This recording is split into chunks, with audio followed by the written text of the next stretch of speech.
And now we're live. Hey everybody, this is Ryan. iamGEEK. We are iamGEEK. We're here tonight for another live stream as we record our new episode 145. So we'll be doing that in a few minutes. But we have a very special guest tonight. Micah from World of Micah on YouTube is here joining us again, and we're excited to have you, man. I'm super excited to be here. This is awesome. I feel like, when was the last one we did? It feels like forever ago. Oh, I just episode listened to it. 63. And we are on episode 145 now. So, wow. So long ago, I don't remember it at all. I wasn't here last time. I'm glad to be here now with you. Yeah, so we'll start the recording. July 6th, 2018, for all those playing along at home. Back in the day when the world was still... The world. Journey. Yeah. No, it's no longer out there. Yeah. So before we start the recording, there's a mysterious bag here on my desk from somebody. Catron, but not from Catron. Not from me at all. I'm just helping coordinate this. I'm so confused. So it's not. Don't look at me. Go ahead and open it. Hopefully. Was somebody supposed to be on the? Well, I was going to try to bring the person on the show. Oh. But I'm not going to risk it. Because I might mess it up. So we're just gonna. Should be in the live chat. And it's somebody Micah might know too. I think. She'll be in the live chat. He'll be. Eel. Live feeds. Live feeds. Stem tracker in this bag. Eels. It's a bunch of eels. Okay, Is there a note in here? My wife is sitting here watching. On the floor. But I do have it ready to show on the screen what it is. Oh, okay. For the YouTube viewers as well. It's a bunch of foam. What in the world? This is I'm so curious. Is this from Tyler? Yeah. Is it from Tyler? Yeah, it is. Yeah. I don't want to show this monstrosity. Oh, I'm going to show it. I've got it ready to show on the screen. Oh, yeah. You need to...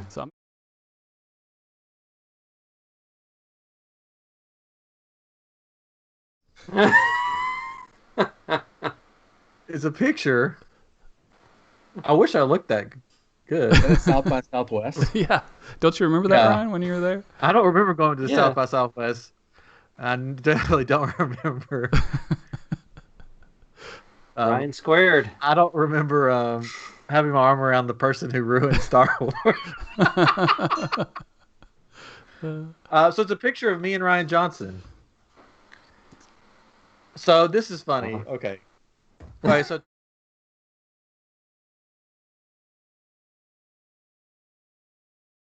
he comes on all the time. We have this running joke that he's not a fan of Bob Iger. Yeah. So I've taken a picture of Bob Iger and photoshopped it in multiple pictures of his and have reposted it back to his stuff. Bob Iger is his, on my phone. I'm not going to put the phone up with his number, but his picture on my phone is a picture of Bob Iger. That's amazing. So I give him a hard time about that. So, and he knows that I was not a fan of Ryan Johnson, Last Jedi. So I guess he's my new buddy. So this is going to be my running joke. That's good. That's a really good job. Yeah. I mean, from here, looking at it on screen, it looks real. Yeah. Don't think of it as Ryan Johnson, director of The Last Jedi. Think of it as Ryan Johnson, director of Knives Out. I haven't seen Knives Out because of Last Jedi. It's good. It's good. I liked it.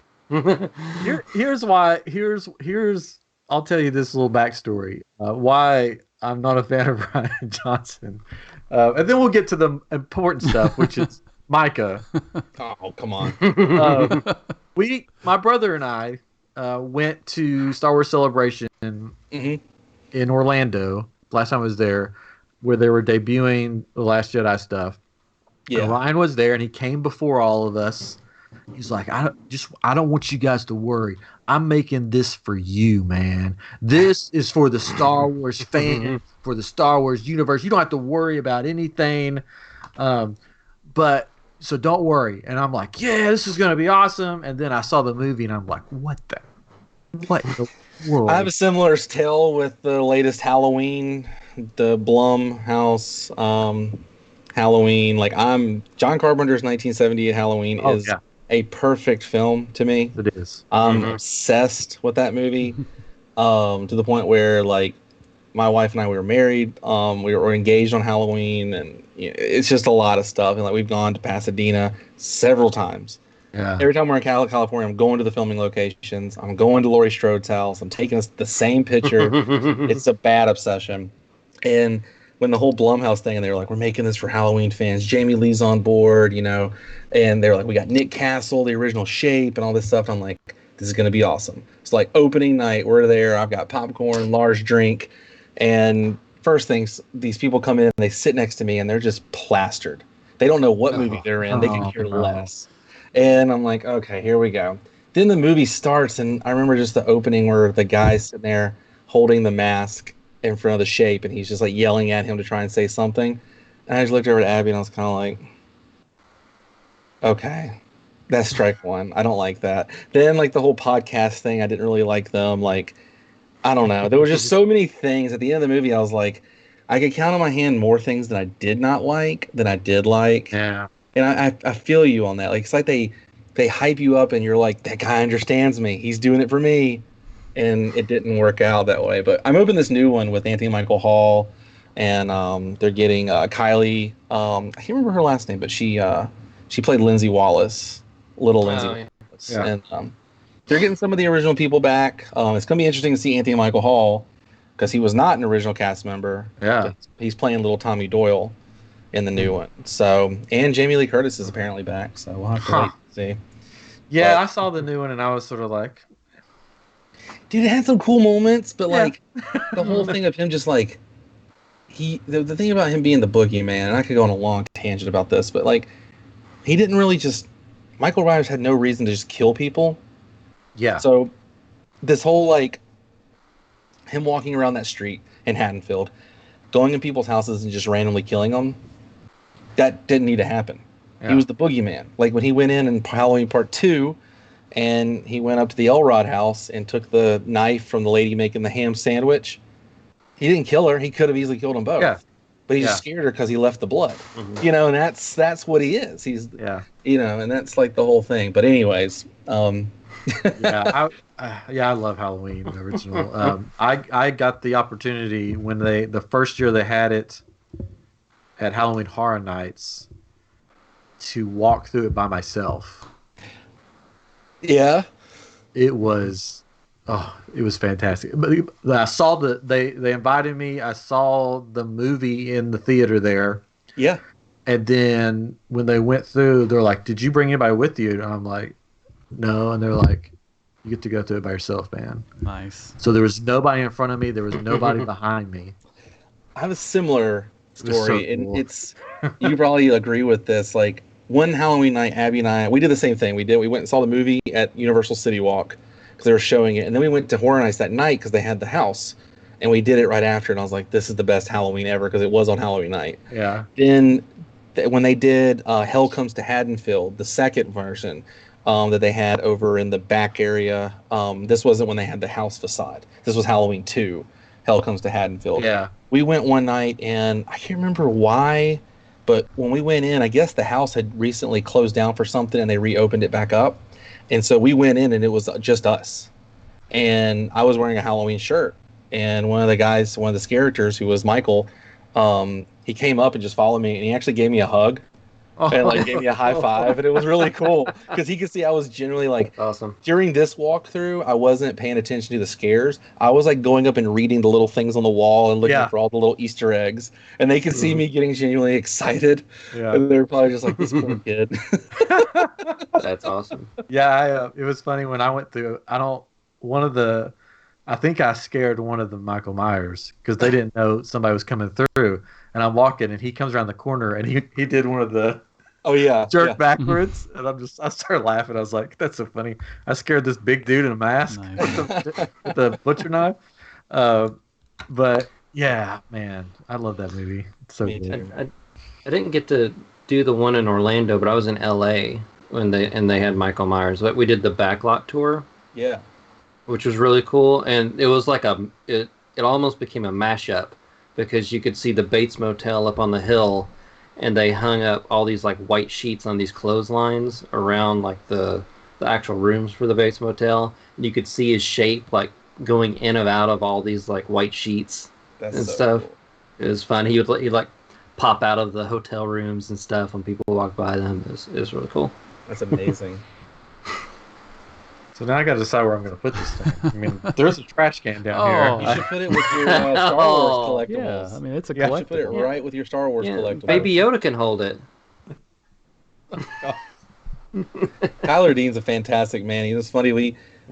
I'm a huge Elvis fan, and I was a fan of his dad's and stuff. And then finally we got in touch with each other on Instagram, and I met up with him at Hollywood Studios. And I swear, it's like every time he comes to town, our paths like never cross because I'm busy, he's busy, something's going on, and it's just like one day we're gonna hang out. It's gonna be a good time.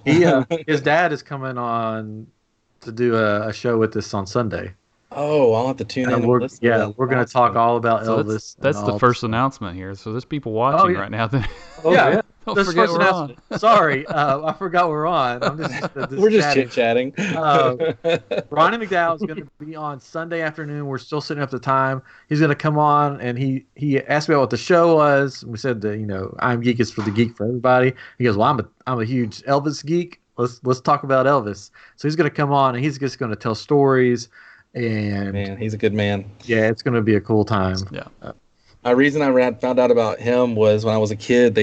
Kurt Russell portrayed Elvis in John Carpenter's Halloween Elvis, and I remember listening to it. And as a kid, I was like, "That's not Elvis," but I want to know who it is. And I waited for the credits, and it said Ronnie McDowell. I was like, looking this guy up. My grandmother knew who he was, and I remember her giving me a cassette tape of his greatest hits. I later went out and bought the CD of his greatest hits thing, and I shared that with Tyler. He thought that was pretty cool. Yeah, dude, I've known your dad for a long time, man. Since I was a little boy in Mississippi wanting to be Elvis. Awesome.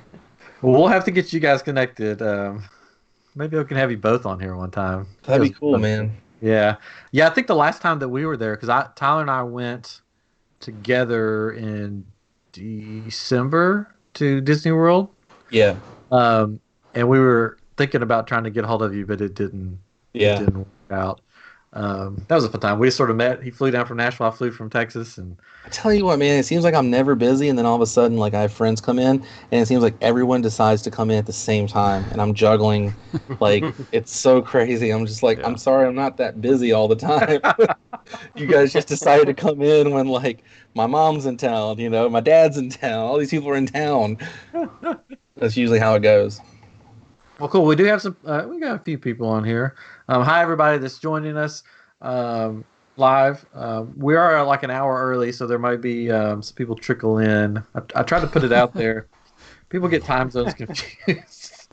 They're like, you're on in an hour, right? I'm like, no, we're on now. They're like, oh, okay. So we're going to actually start the recording of the actual show now that we've got all the cool stuff out of the way. I'll tell them the listeners to come on YouTube and see the extras. Last week, if you're a listener, we're not recording right now. Last week we did stuff at the end extra, so this week we just did stuff at the beginning extra. So there we go. All right, let me make sure everything is ready to record, and I'll go into the 3, 2, 1, and I'll go into my announcer mode or whatever you want to call it. Just gotta get loosened up. Yeah, loosen up. Gotta do some stretches. Oh man. Oh, we're right. Don't worry about it. Sorry. All right, here we go. Chris is ready. Okay.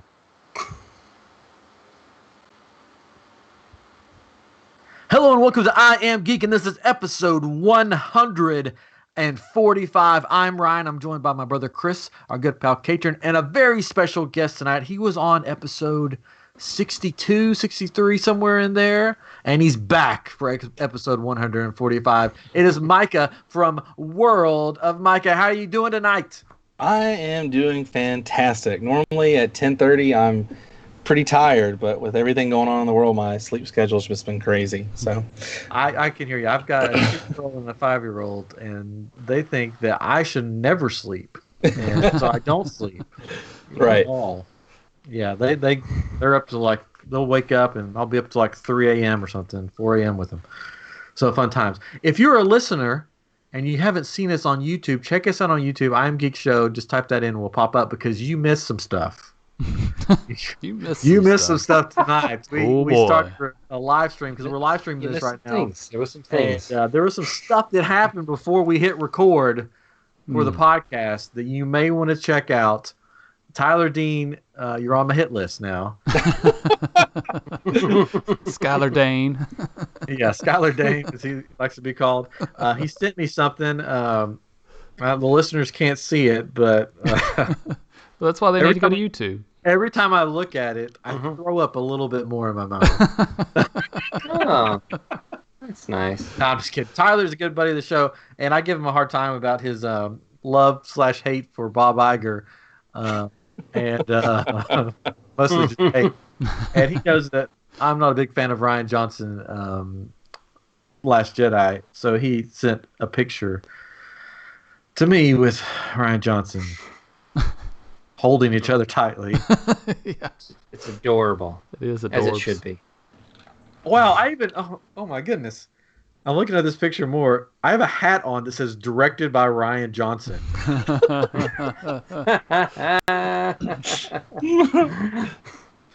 Oh, man. I don't know if I can go on tonight. Throwing you off, huh? Yeah, throwing me off. Oh, man. I thought it was going to be like, oh, my birthday is like, May 12th coming up. That's what I told Jennifer. I was like, he's gonna think it's an early birthday present. I was like, oh sweet, I've been stuck in this. I've been in my house for 7 weeks, stuck in here, and going on 7 weeks. And I was like, oh, cool, a birthday present, early birthday present. And I opened up, it's Rian Johnson. There we go. There you go. Anyways, Micah, we are glad you're on. We know that you have nowhere to go because none of us do. So. We're all stuck here in the same boat, I guess. The world... it hasn't really been stopping me, though. I noticed that on some of your video. Yeah.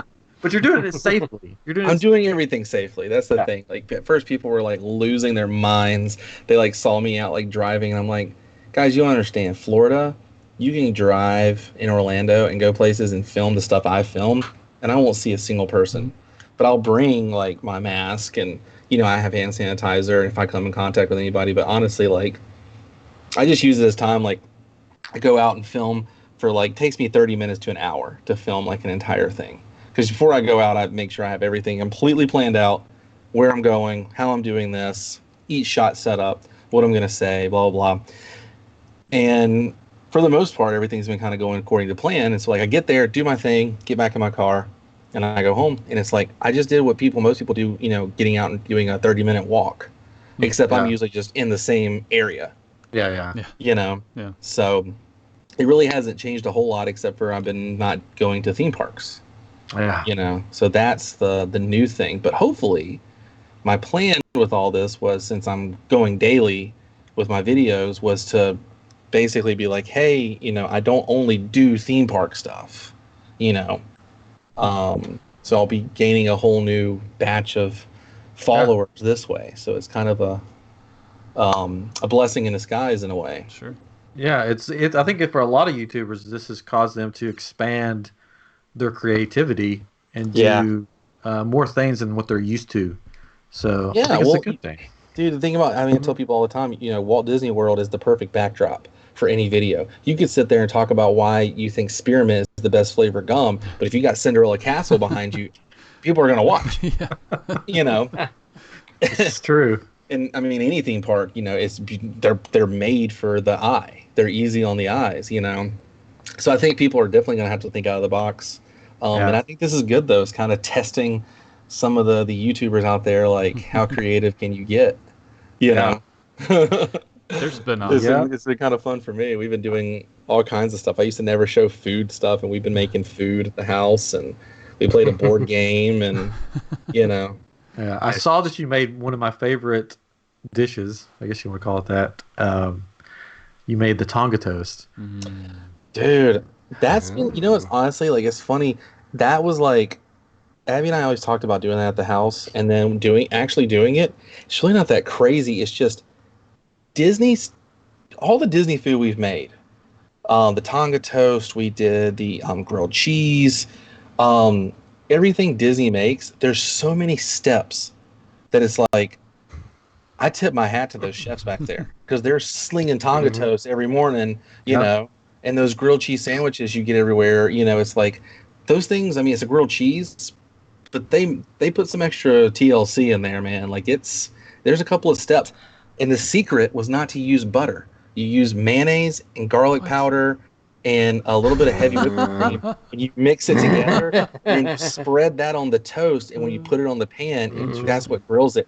It gives it a completely different taste. Never get a grilled cheese. I've heard of that using mayonnaise. I've heard of that spread mayonnaise on that. But when I make a grilled cheese, I basically make it how our grandmother used to make it, which is basically just with a whole stick of butter. Yep. That's it, man. So it always tastes great. So no matter how it is. and I used the since we made the mayonnaise like garlic spread, I used it the next day and made a ham and cheese sandwich and used that on there and wrote it on there. I was like, that's the secret. It has that, like, when you taste the bread, you're like, I feel like I'm at Beaches and Cream. Oh, cool. Or Woody's Lunchbox. Apparently they have grilled cheeses at Woody's Lunchbox now. They do. They have a brisket grilled cheese. I had that once, right when Toy Story Land first opened, and now if you go and try and eat in Toy Story Land, it's like, I don't know. There's always a huge line. Oh yeah, blows my mind. Yeah, I was there for opening day, Mickey's Runaway Railway, because I was there for a conference. Yeah. See, we're always just crossing paths. I didn't know you were there. Yeah, it was. I was there for a podcasting conference, and I flew in the day that it opened. And I'm like, well, I'm going straight to Hollywood Studios. Heck yeah! And see if I can get on it. So I was probably like there after the hoopla of the morning. Me and Adam and our friend Jamie, we all got there around like 3:45, and we walked up to the security gate, and the security was like, "We're telling you guys now, you can stay here. These are the ones that are going to be open first, so you might want to line up here." So everybody was sitting there, maybe like 20 of us, all started getting those lines. Then they moved us inside the security gate and moved us up to the turnstile. We were literally, Jamie was the first person to put her finger on the touch thing. I don't know if it's not a turnstile, but the Mickey to Mickey. And then we were on the very first vehicle of the day, and it was the craziest thing. Like, you can see in my video, like, us walking up, and there's like all these managers and executives and some Imagineers and cast members just clapping for us. And I'm like trying to look at the building because I'm like, oh my gosh, Movie Ride was my favorite movie. I mean, my favorite ride. So I'm like looking around, like, I can't believe I'm back in this building. Yeah. And Adam's like tapping me. He's like, dude, they're clapping for us. I'm like, oh, that's great. I'm totally pissed out. But then when we got off the attraction, there's people standing there and they're clapping for us again because we're getting off of the first vehicle.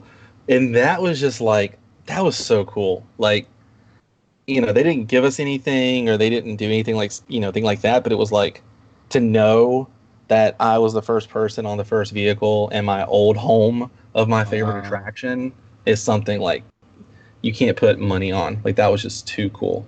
Yeah. But I love the ride. It was. I've done it 5 times. I think 5 times now. And every time I go in, I notice something new. Yeah. It's fun. Yeah, I rode it a bunch when I was there. It's fun, dude. I think I went to the Magic Kingdom one day when I was there because I was there for like a week almost. Yeah. But the rest of the days I would go to the conference and then just go straight to Hollywood Studios. There's something about studios, man. It'll always be like, tomorrow's the anniversary, 31st anniversary. Oh wow! And no one will be there. No one will be there to celebrate it. This is the first time in 30 years. They should do a live stream or something of just one guy standing there with the party hat on, just with the little party blower. That'd be hilarious. Going on all the rides by himself. So weird, man. That would be. I would watch that. Just him on the Tower of Terror. Speaking of, we can talk some more Hollywood Studios stuff. But speaking of the YouTube thinking outside the box. There's this channel called Lemon Made, and basically do stuff just like, is it a lemon or is it a maid? Well, since they're stuck at home, today they had a video, and they played "What Ride Are We On" or near, and it was the Disneyland Xbox game. Yeah. And so one person was blindfolded, and the other two would guide the character around, and they'd have to listen and be like, I'm on, the carousel, or I'm on Pirates of the Caribbean. It was so funny, and that was just like a perfect example. That's awesome. Thinking outside of the box. Yeah. Totally. Maybe with the game, but I don't have an Xbox, and I'm like, oh man. I have the demo of the game on my only Xbox. on Xbox. Well, there you go. Just go walk around the park. I thought about buying it because I was like, this would be cool, but it's kind of cheesy, but it's cool. But it's the park. It's Disneyland. Park. You're right. Walk around. It's a lot cheaper than than drive-through of the entire park the other day.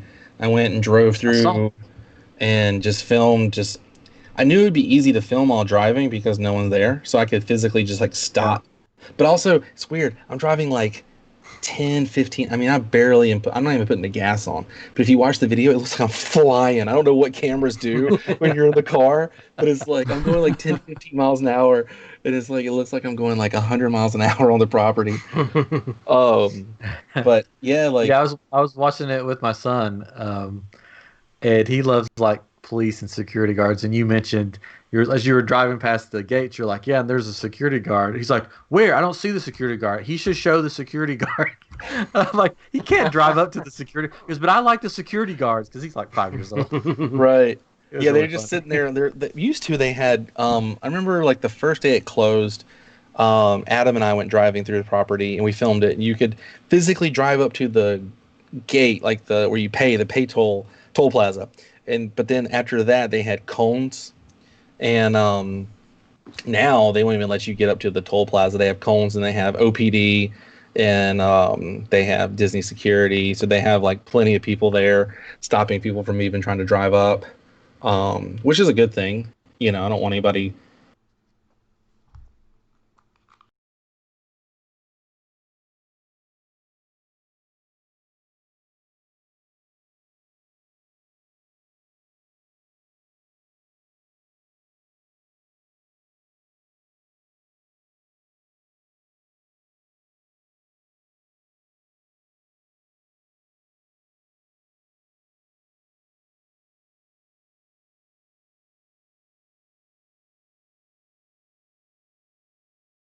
Driving. It's weird to drive by like Epcot parking lot and seeing no one in the middle of the day in the parking lot. Yeah. And not seeing a monorail going by. It's kind of weird. Like I've seen plenty of Disney parks empty just from being there at Rope Drop, being the first one there, and like I've done stuff like I got invited to go as a pass holder to go see Toy Story Land.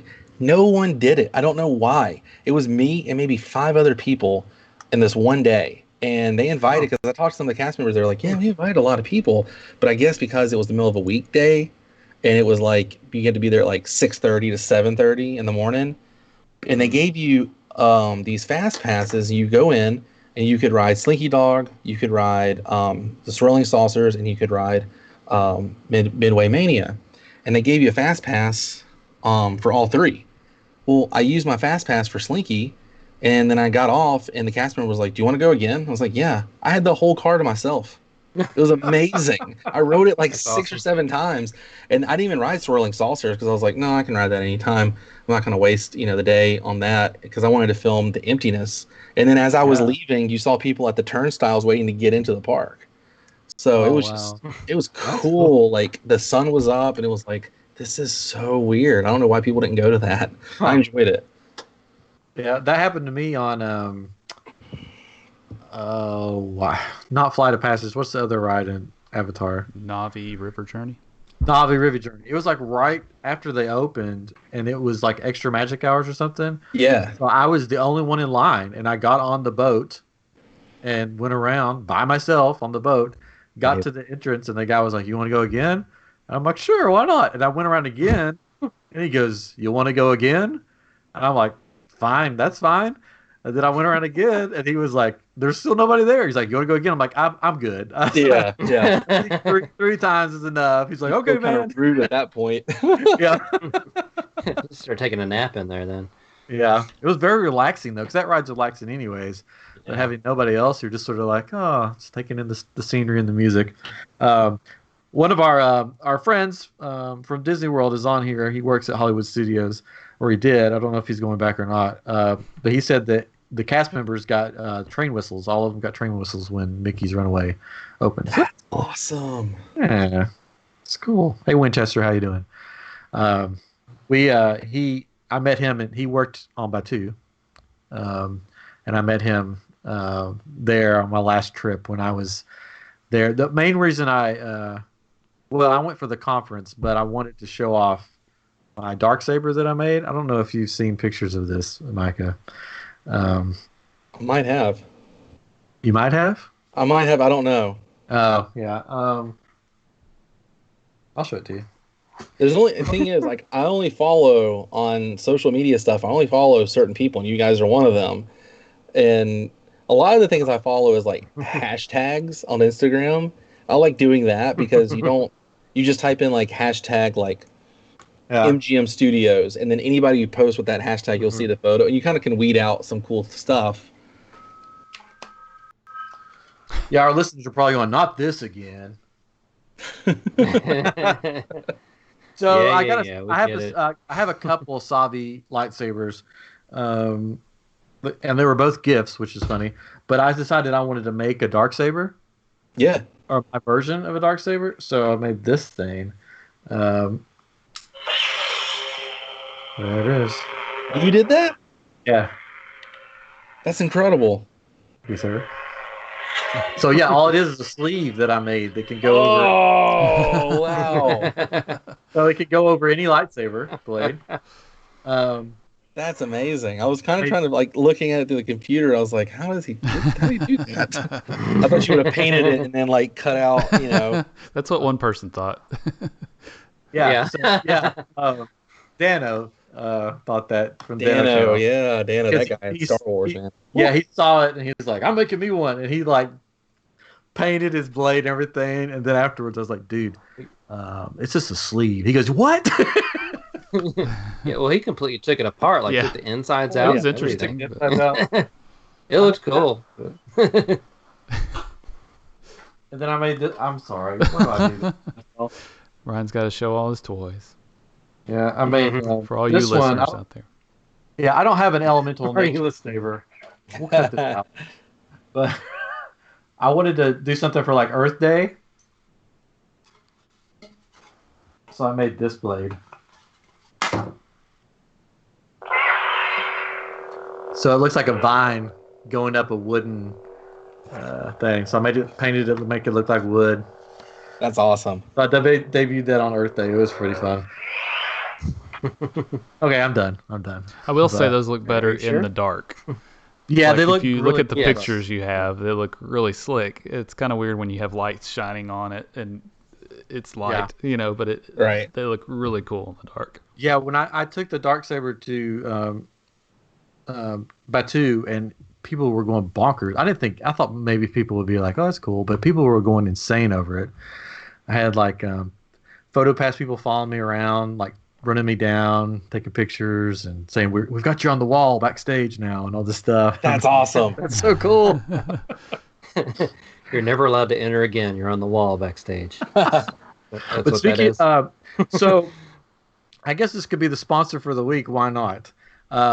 This Saturday, hopefully this Saturday, my shop, iamGEEK shop, is opening back up. Oh. For new orders, hopefully. For the sleeves. So if you want a sleeve, you guys are the first to know about this. iamGEEK shop on Etsy. You can get the sleeves. There's only going to be a limited amount because I just have a limited amount of stuff that I can make it with stuck here in quarantine. But, I thought I wanted to open it up right around May the 4th. So I'm going to do it this week. That's coming up. Oh, my gosh. Yeah. I think we lost your audio, Micah. What's up? We lost your audio. You lost my audio? We hear him. Yeah. I can still hear him. Can you hear him? Yeah, we can hear me. Yeah, can you hear us? Oh, maybe it's I me. can hear you. Oh, there we go. Maybe it was my headphones. Yes. I think that's what it was. Anyways, I can hear what you said. So. Yeah, this is like the first time too. Nobody's going to be at Hollywood Studios for May the 4th. And is this the first time that May the 4th was with Batu open? No. No, because it was open last. No. Yeah, it was open last year. There's going to be some online thing or something that they're going to be doing for May the 4th Star Wars. Somewhere I saw it. People that do Celebration, Ready Pop or whatever they're called, is going to do an online Star Wars convention on May the 4th. And there's some funny about steps that are going to happen. You know what's funny about me and Star Wars? I like Star Wars, but I'm not. It's not my like thing.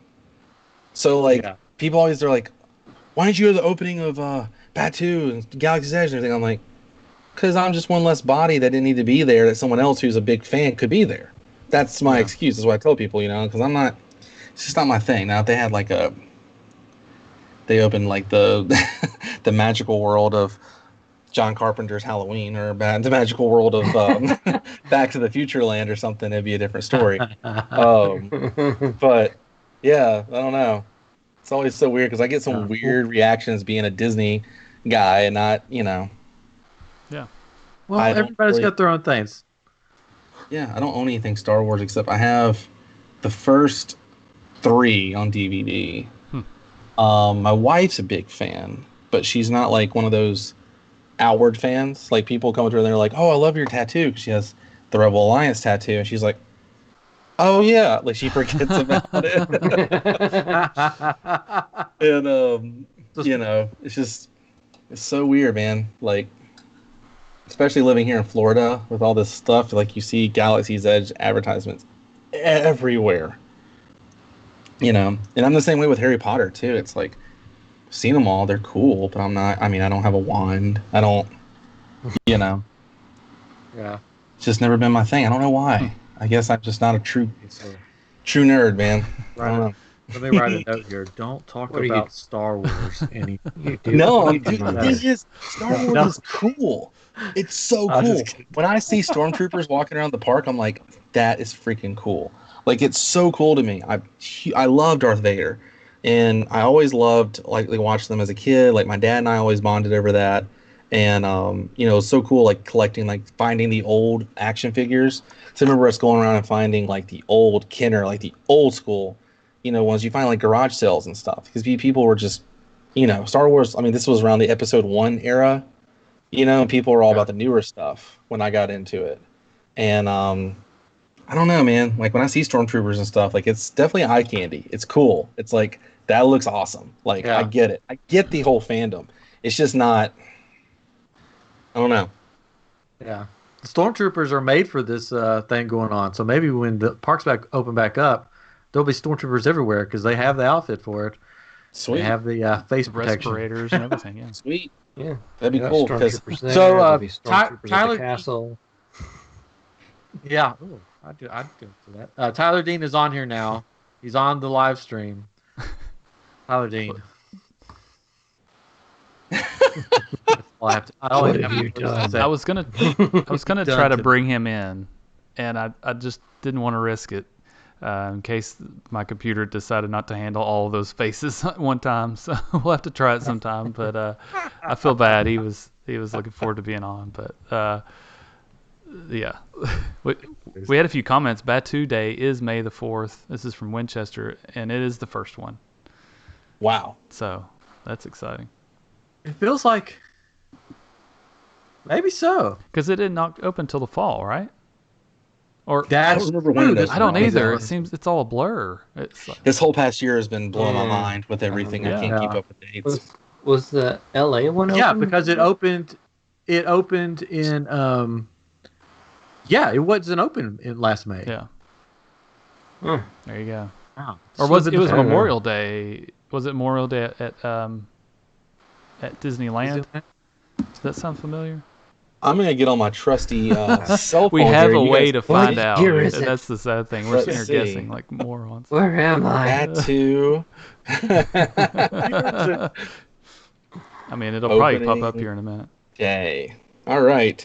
The first attraction at Disney's Hollywood Studios opened December 5th, 2019. And Disneyland Park January 17th, 2020. So Rise of the Resistance opened December 5th. That's Rise of the Resistance. Yeah. It's not talking about... Okay, here it is. August. The lands were announced on 2015. Disneyland opened May 31st. Okay, not crazy. So May 31st, 2019 is coming. Okay, so this next month. And then August 29th was ours. So no, we did not have it. Neither did they. Yeah. Mm-hmm. So yeah, this will be the first, May the 4th. Weird. There's nobody there. If you see me disappear from the screen for a minute, if you see me disappear from the screen, it's because I've gone to get more headphones. Because I think my headphones are going out. Those are your fancy headphones too. It's just not good. Yeah, those are in-ear monitors. Nice. Yeah. Those are the best, man. I used those in my band for years and years. Me too. Yeah. I haven't used them in a while. The last place I've been playing, they were old school with the floor monitors, which I like better anyways. Dude, no, there's a different feeling. You don't feel like when you wear the in-ear monitors playing live music, you feel like you're like in a studio, if you've ever done that. And like, you feel like I don't know, it's weird. It's kind of like when you're in a car and you can still hear people talking amongst you, but you're listening to music. Yeah. That's what it feels like to me. It's like, am I being too loud when I'm talking? Right. You know what I mean? It's so weird. When you get the floor monitor thing, I don't know. My son has started playing online games. He's 8 years old, and he plays with some friends. It's not like just random people, but he gets these headphones on and a little headset, and they're yelling at each other because they have no idea how loud they are. And it's like, okay, let's go over here, and we're gonna do this. It's so funny. And I'm trying to work upstairs, work from home, and I'm explaining to people who I'm talking to and what's going on because my kid's screaming at somebody. But I probably was like that my first time being on a podcast. I was probably like, "Hi, can you hear me?" Awesome.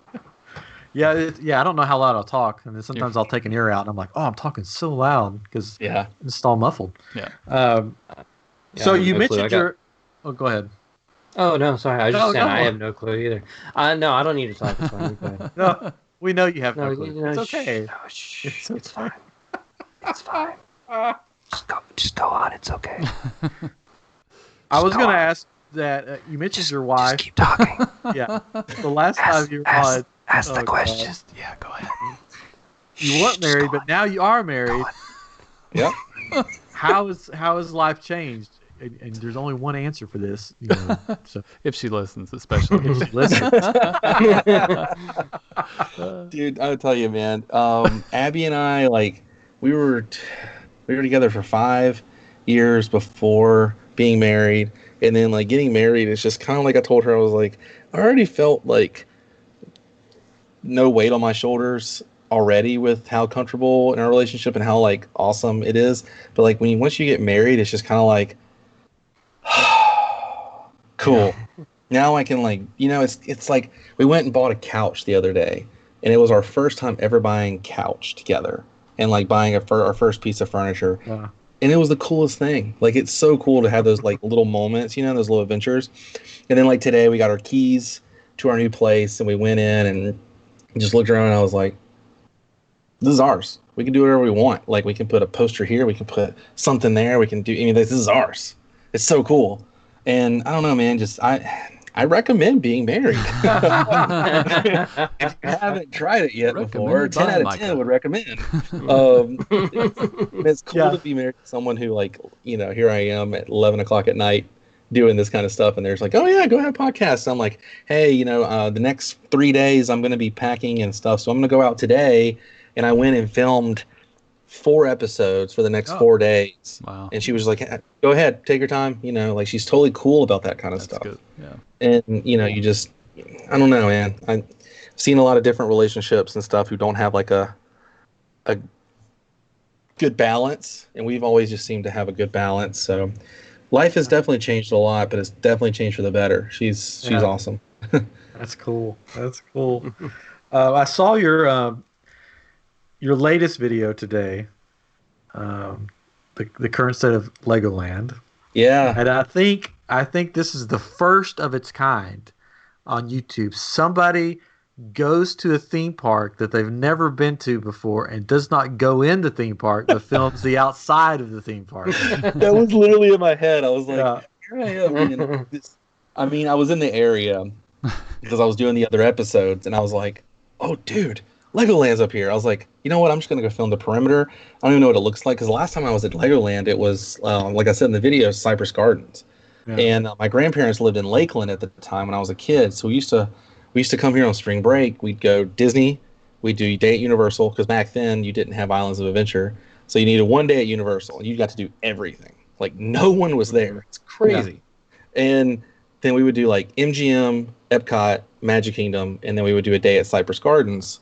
And I remember the day at Cypress Gardens was just, my brother and I could just run around that place, because it was not big, and we were just running around, her and my dad and or my grandfather. They would just walk around, and kind of just chit-chat and stuff, and we were just watching all the shows and looking at the topiaries. And then so I drive up to Legoland, and I'm like looking, and I'm like, this is such a random place to put a park. Everything's built up around it now. It's kind of like Disneyland. It's like 1 minute you're in Disneyland, you look across the street and there's, McDonald's and stuff. It's like the freeway's right there. But driving around the perimeter, it was funny. Some of the cast members, I don't know what you would call them there, but some of the cast members at Legoland could see me, like I'm holding my camera and I'm like driving like this.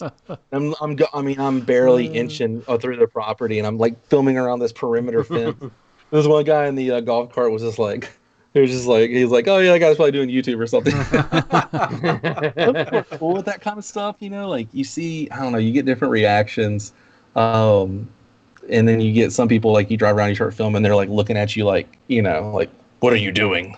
Yeah. It's like, in the year 2020, if you see someone walking around talking to a camera or talking to a phone, it should be like, I don't know, it shouldn't be a big mystery. Yeah. But a couple of years ago, I remember filming at like Magic Kingdom on my phone, and I remember just like people looking at me like, why is he talking to his phone? Like, is he like? So now you walk in and it's just like all you see is this. Subscribe. Make sure you subscribe. Click that bell. Like everyone's there doing that kind of stuff now. So it's just like. I was walking through Epcot. I think it was back in October or something, and there was these two younger guys, and they were doing just that, and they had their film, and they were like, "Yeah, we're live streaming," and because I'm like 41, I'll be 42, couple weeks or whatever, and so I'm walking, and I'm like right sort of in front of them, and I just turn around like full force right in front of their camera and go, and don't forget to like, subscribe, and hit that bell. And they're like, what? And I just turned around and kept walking. They're like, thanks, man. Now it's like with the cast members, it used to be is like, oh, is that for YouTube? And they're like, let me wave, or they'll be like, that's cool, what's your channel? And I'll tell them, and they're like, oh, cool, I'm gonna look it up. And then now it's like, is that TikTok? And I'm like, no. Oh gosh. No. I'll do TikTok, man. Well, just make sure they're actually holding a phone and not just like a block of wood or something, walking around talking to it. Because then it may be a little, I don't know. Get an old school camcorder, like old school. And take that in there, turn that sucker around. They probably won't let you in with that thing, though. They're like, this is not a real thing. This is probably a gun. The gimbals. I remember when people, like, I had friends who had those gimbals, the DJI gimbals, and they would try and take them in the parks, and they were like, security would look at them and like hold it up, and they're like, oh yeah, look, I put my phone on it and it moves. And they're like, oh yeah, come on in with it. I don't know. Everything changes, man. Yeah. Oh well. TikToks is like that in The Lion King, where he goes, everything here is yours, and what's the dark place over there? Oh, that's TikTok. Pretty much. What I know about it. To TikTok, and the only ones she sends me that are always puppies. They're always like French bulldogs, and she's like, "This is our dog," because we have a French bulldog, and she's like, "They're all the same," and they are all the same. They're so funny. He likes to do this thing where he's trotting and walking with you, then all of a sudden he stops, and he doesn't want to move, and you're like literally like pulling him, and he's like just like sitting there like pulling you with all force, like, "I don't want to move anymore." And we found a video of a dog doing that same thing, and I was like, they're all the same. All the same. That's our cat when we take it outside. My wife likes to take our cat on a leash outside. Oh, nice. She doesn't want to walk around. She just flops down and then just stays there. And you're like, "Hey, you want to? There's grass over here." Like, I'm good. Yep, I'm good. So this all started with a hamburger, right? Essentially, well, it started. I did it with Instagram. I would take cool pictures of like the Rocketeer stuff at MGM, or like I'd find the little things at the parks and stuff, and I would just post them on Instagram and stuff. And I mean, a few people were like, "This is cool, and then I was just hanging out with a few people who were doing it at the time, and they were just kind of bugging me about it. There's like, "Why don't you just film it?" They're like, "Just film it and put it up there, because at least you have like documentation of it, and if it goes away, there's a video of it, And so I was like thinking in my head, like, oh, I don't know how comfortable I am. Like, I'd always talk to the camera and stuff with my band, but I always had 3 other guys around me, and so I didn't really have to be the main focus, and it was like, when I did it on my phone, I didn't know how to properly, like, oh wow, look, my phone disappeared there. I'm trying to like show you, but I didn't know how to properly like hold it, and like, there was just so many things. And so one day,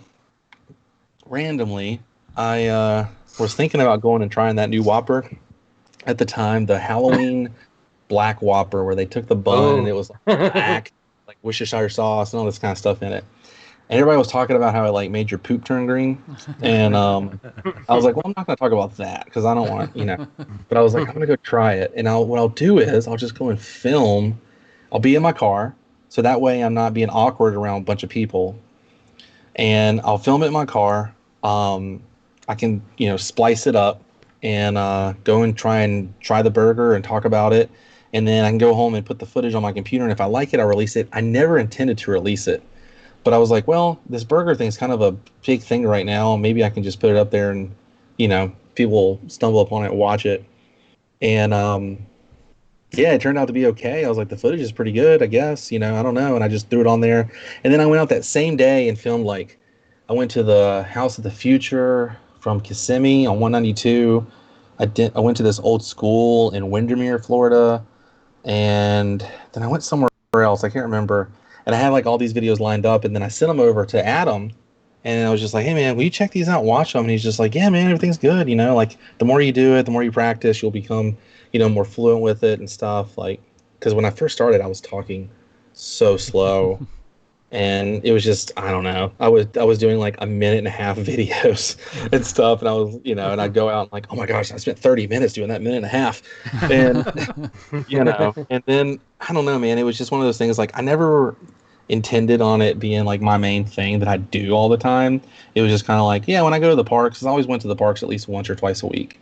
It's like when I go, I'll just go and film something, and then I'll go and ride or two, and then I'll go home. And around that time, this was right before Adam was thinking about moving to California, and we were like, we were hanging out like every day during this era, and he was always like, yeah, let's go and let's film this. We'll do this together, and we'll do that together. You can be in my video and do this and that. And the day that I went with him and we did a whole thing of farewell to Hollywood Studios, just trying to show all the old stuff, that was like the day I was like, okay, I'm going to try and do this at least twice a week. I got 2 days off a week. I can go on my 2 days off, film 2 videos, and have them and release them twice a week. And I did that for years, and, started seeing it grow and things like that. But as I was telling you guys earlier before we started, these past like 50 days, like something, I've seen it just, it's so wild. Like, I love doing the daily thing. It's awesome. Like, it's literally become something that I look forward to doing, and it's not a chore. That's the thing. Like, YouTube's never been something like, oh, I gotta do this YouTube video. It's not anything like that, you know? And it's just, I don't know, it's wild to think like when you start something and you stick to it and you see it, you guys know this from doing the podcast. It's your little thing. You start this idea and then it just becomes something that, it's yours. You can do whatever you want to with it. Yeah. And I don't know. Everybody's always asked me like, why don't you do this? Why don't you do that? Why don't you get better equipment? Why don't you do, and I'm just like, I guess Adam and I come from the same background. So he like agrees with me on this. We've had this conversation several times, and I've had this conversation with my brother who's in a band. I come from like the punk rock music scene and like the whole very DIY, like make your own flyers, print them out, go and hang them up. Being online and promoting your band yourself kind of thing. And I don't know, doing the whole like just me in a good quality camera. I've used the same camera for 5 years. It's a Sony, and the battery in that thing is the exact battery that came with it, which just blows people's minds. Wow. Yeah. And I went out the other day and I did 4 full videos that were like at least 15 minutes long in footage, and my battery was like at 30% when I was leaving. Like, it'll last you all day, especially in the Florida heat. Like, because your camera will say too hot, and it'll shut down sometimes. Yeah. And but that, and then I just do everything on iMovie, and I don't know. It's always just been like what I knew, do it yourself. Don't try to hide behind flashy stuff, because sometimes, people can see through that kind of stuff. I see a lot of people who get like all this really good equipment and they get all these like crazy graphics and they try and get just way ahead of the game. And it's like, I tip my hat to those guys for trying to think out of the box and try to be, professional. At the same time, it's like, I don't know. I feel like a lot of people who send me genuine messages and they're like, hey man, I really like your videos because you're yourself, in the videos, and you're not trying to hide behind all this kind of stuff. And, that's kind of how I've always been with anything I do. I guess that's just, I guess you guys can understand good Southern upbringing. Yeah. Oh yeah. People see through the smoke and the mirrors, man. Yeah. So, yeah, it all started with a hamburger. All started with the ham. That's the name of this episode. It all started with a hamburger. I really don't say my YouTube journey really started, though. I think it really started like 2 years ago. I say like solid 2 years ago is really when I knew what I wanted to do on the channel. And I really started getting like a formula, and I started really like, I knew exactly what I wanted to do in each episode. If you go back and look at some of my other stuff, like I didn't know what I was doing. Like I'd add music and have like these weird like montage segments, and I'd have like just so much weird stuff because I just didn't know what I wanted to do, and it was kind of like the experimental part, and I'm sure you guys have had that in your past too, just trying to do some. Yeah, go listen to some of the first episodes. And, it's cool to look back and see where you come from. And it's like, it's so weird. I feel like the longer you do something, the more you like, when you first start, it's like you do all this work and all this stuff. And then the longer you do it, you're like, I don't need to do all that stuff. I just need to keep it basic. Like, get to the point, show what I want to show, be done with it. And that's what people want to see, There's no... And I feel like a lot of sitcoms were kind of that way. Look back at like some of the old sitcoms we used to watch growing up, like, I Love Lucy, or then the 90s, you had Full House, Family Matters. It was all the same formula stuff. We knew what was going to happen, and you tuned in for that. And that's what I kind of want to portray on my channel as well. Yeah. Be the New Hope. Don't be the Last Jedi. There you go. I know. Yeah, dude. Oh man. So when the world starts turning again, because right now we're still in lockdown. Yeah. Somebody's going to listen to this, this series of podcasts in 10 years or so, and they're going to be like, what are they talking about? But hopefully they're saying that. What's a dream filming location, dream place you want to go? Well, there's something happening, and I'm not saying anything yet, but I will tell you this video, and hopefully the thing I'm getting to do this month, May, coming up. There's something I'm getting to do that's never been able to happen, ever. And I'm getting access to go somewhere and film something. And it goes along with this other idea that I'm honestly telling you, I've been thinking about this and working on the locations and everything for this for like 3 years. Yeah. Only a few people know about it, but I'm hoping to have it out legitimately within 48 hours of filming the spot that I'm supposed to get access to in May. Awesome. It's going going to be space station. Yes. Awesome. No, it's just It's Legoland. He's going to Legoland. That was the preview video. They felt so bad for me. They're giving me private access. No, I'm getting to do that, but yeah, when this is all over, dude, like my wife and I are like, we're going to California. There's a ton of stuff I want to film out in California that I've never done because, everyone gets on this mindset of like, I know you guys probably get this way too. You go on a vacation, it's somewhere you've been before, and you're like, yep, I'm gonna go do my thing. It's like, should I go and do that? I've never done it. No, I'll do it next time. We've done that so many times. We've gone to California, and like, there's so many things I've never done that I really want to do. And with this whole pandemic thing, I keep saying this over and over in my videos. From now on, if there's something I want to do, I'm doing it. I don't care. I'm doing it. If it even crosses my mind, like, should I do that? Do it. Because you never know. Yeah. And so there's that. And like, really want to get out to California. Been really wanting to, there's a lot of places that is kind of worth like a day drive from Florida. Getting into Florida and getting out of Florida is the worst part of the drive. Once you get out of Florida, it's like everything flies by. But if you've never driven to Florida, when you get to the tip top, whether you come in from Jacksonville or Tallahassee, it's like there is just something that's just pressing down your car. And it's just like the slowest drive ever. You know what I'm talking about? Oh, it's the humidity. Dude, well, we went home to Mississippi to see our family right when this thing first happened because no one really knew it was like what it was. It was just hey, theme parks are closing, things are closing, businesses are closing, and we were just like, we were supposed to go to New Orleans. We had a vacation planned in New Orleans, and so I had a ton of filming stuff that I had planned for that, and we were just like, you want to go to Mississippi and see the family, and so we drove up there, and gosh, man, I remember us driving home, and it was like everything flew by on the way home. We went by a Buc-ee's. Yes. And got all it was amazing. I haven't been to Buc-ee's in literal years. And as soon as we got into Florida, I was driving, and I was just like telling Abby, I was like, put this band on Spotify. And I was like, this album's awesome. I can listen to it all the way through, sing along, and make this trip fly by.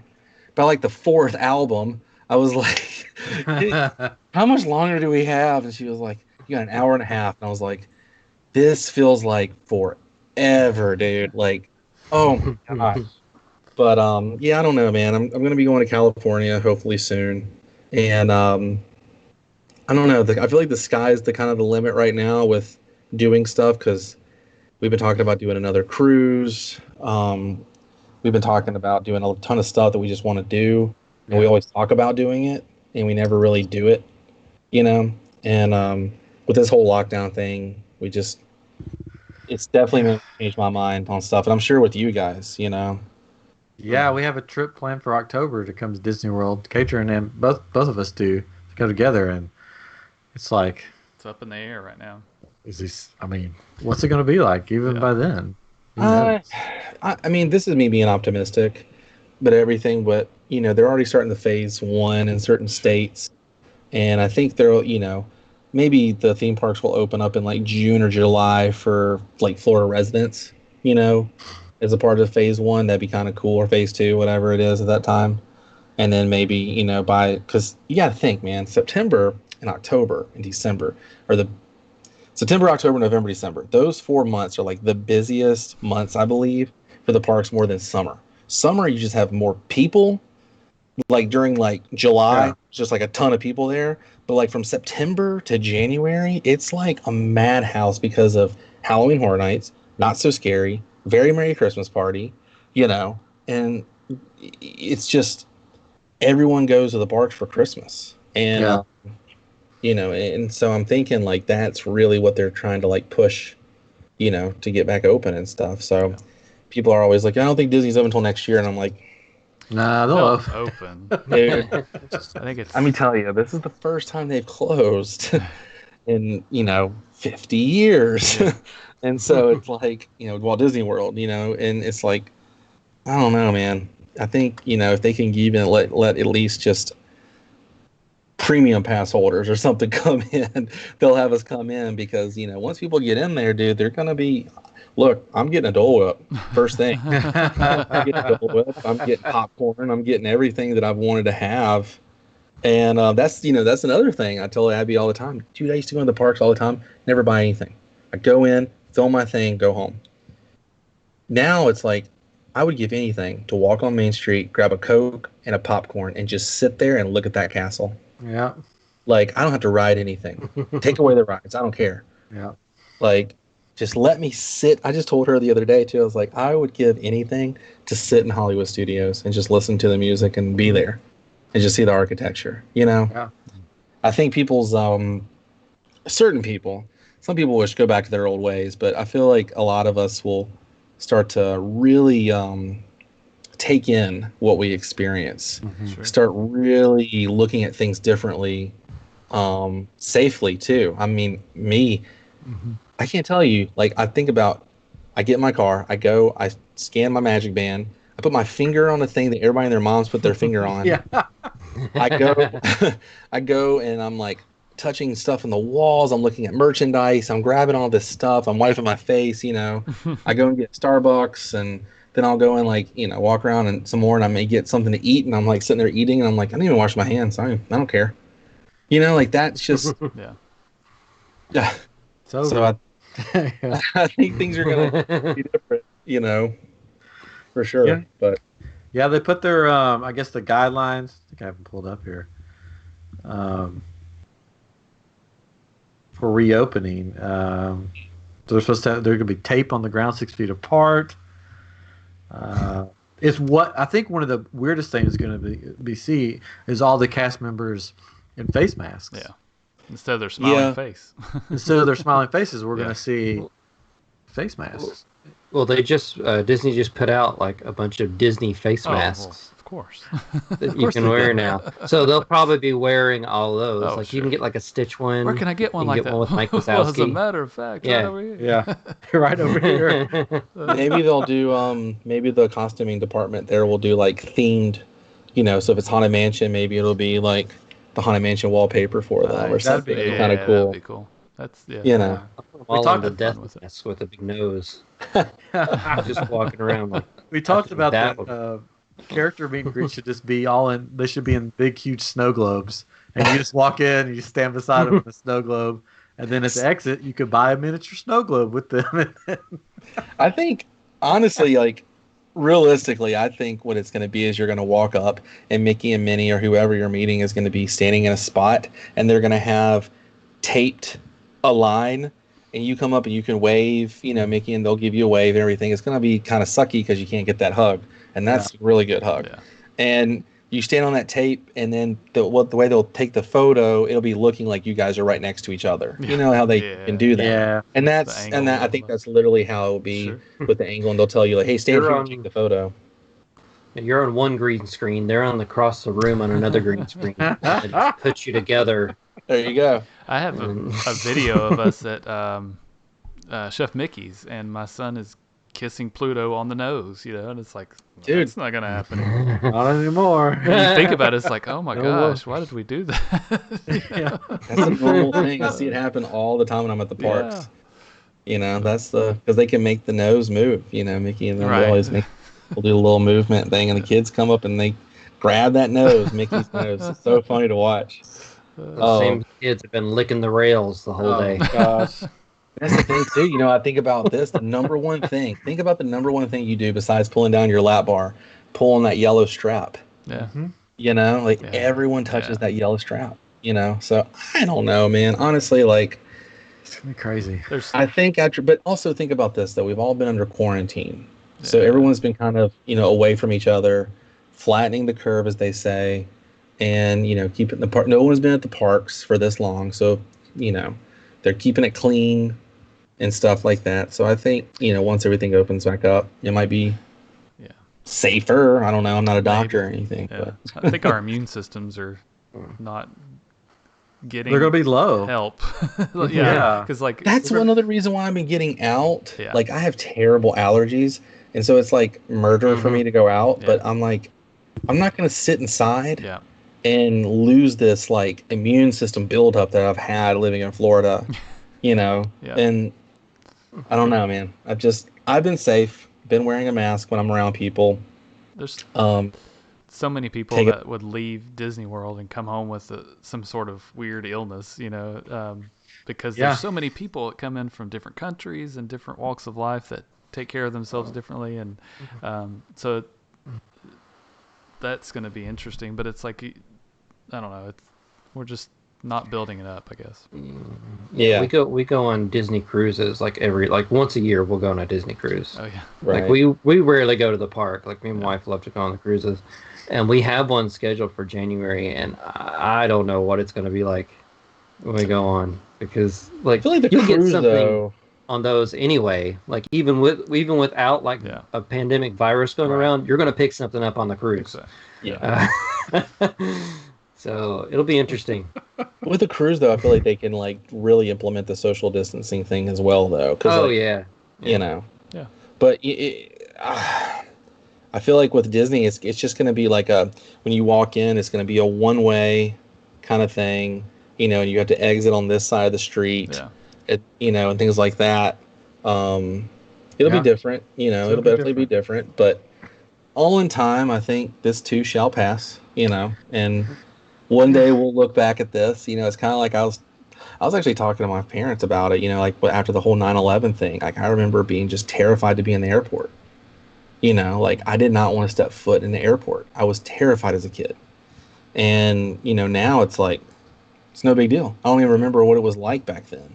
I had to think back on that time. So I think, hopefully, a couple of years from now, we will kind of get back to feeling normal, but hopefully we're safer.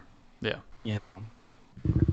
But Winchester said on our live stream that he once walked into the Magic Kingdom, looked around, took a phone call, and left. Wow. I want to know what the phone call was. Yeah. Get home, stat. Well, see, like, so I live in Memphis, Tennessee, and like, we have membership to the zoo.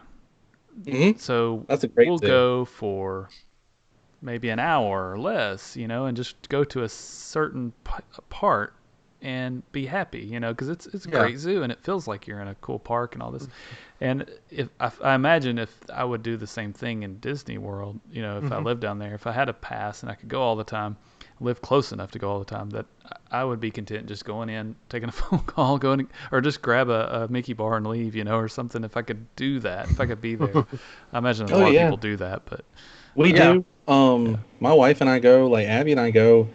I mean, we have just made it to where Fort Wilderness is kind of like our go-to. Nice. The campgrounds for food. Like July 4th, we have a reservation for our annual July 4th barbecue. We go to Trails Inn and eat barbecue, and then go home.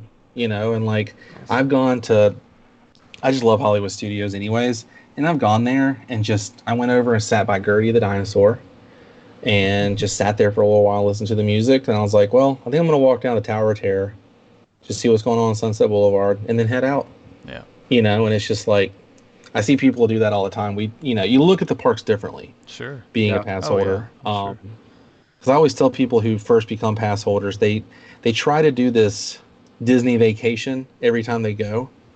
They're like, all right, we got to book all these fast passes. We got to have dining reservations. We got to have this. We got to stay and watch the fireworks. And I'm like, you're going to get burnt out. Mark my words. You're going to get burnt out and you're not going to enjoy yourself anymore. I'm like, try something different. Yeah. Go and just spend a few hours at the Magic Kingdom, get an ice cream, go ride one ride or two. Like, really just be in the parks. Because there's sometimes when I go to the parks, I don't even ride a ride. Like, I'll go and film whatever I'm going to film, and then I just kind of walk around and just, you start noticing things you've never seen before, buildings you've never seen. We really do use it as our local park. Yeah, that's cool. Yeah, Go ahead. Especially Epcot. Epcot's like go and walk around for a little while. Yeah. Get your steps in. For sure. Yeah, well, we lived in Florida. We actually lived in Lakeland for a few years. And we would... Oh, did we lose Ryan? I think you did. He said his computer crashed. So... yeah. Well, it's probably not recording anymore, but we can do the podcast, but that's okay. Yeah. But we another lived reason in to come back Lakeland. and watch the video. There you go. It was just like 30 minutes or so from like the parks and stuff like that. So we would just go to downtown Disney and just hang out downtown Disney all the time. My wife is not one to really ride rides. Like she'll go on like the smaller stuff that isn't like the thrill ride type things. Sure. So we just like walk the park constantly and just kind of look at stuff. I would maybe go do like one or two rides, just doing like the single rider line and go. Yeah. So it's kind of funny because we haven't been in the park for forever, and so there's a ton of rides Jenny hasn't rode. So we went on YouTube and started watching all the rides on there. That she's never ridden before. So she's like, oh, this is what Tower of Terror is like. Oh, there's like a thing that you go through before you drop. I thought it just went up and down. That's awesome. Yeah. Kind of fun. You're sorry. He's back. I'm back. My computer just crashed and the recording did not. It went away. It's okay. So we'll have to take might the be able to recording pull, off the video. Yeah, off the video. It'll be fine. Yeah. Oh man, it was we were about at an hour too. The whole thing just froze and crashed. Oh man. What? One thing left to talk about with that parks thing, dude. Abby and I can't tell you how many times it's like go into Magic Kingdom, go straight over and ride Haunted Mansion, go over and ride People Mover, and go call it a day. See, I'd love that. We go every 2 years, my family, because we want to save money enough to and also spread it out, and just not because it costs a lot to go, to travel and all that.